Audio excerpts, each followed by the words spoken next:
Arootii'uubiin sagantaalee babbareedoo kan waltajjiidhaa fi akkasumas faarfannaa istiidiyoodha haaraa ba'an isiniif qopheessee jira.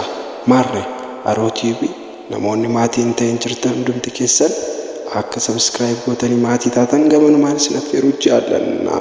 Akkasumas share, comment, like gochuudhaan akka nu jajjabeessitan gamanumaan isin affeerra.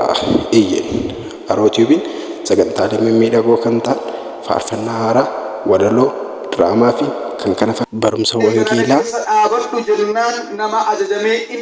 faarfannaa faarfattootaan qophaa'ee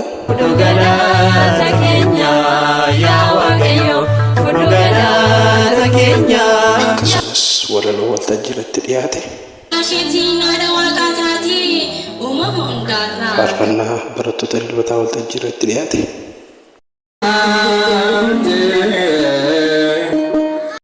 maal kana qofa sagantaalee adda addaa isiniif qopheessuudhaaf qophii xumurree jirra. Arootii'uubii subscribe godhaa.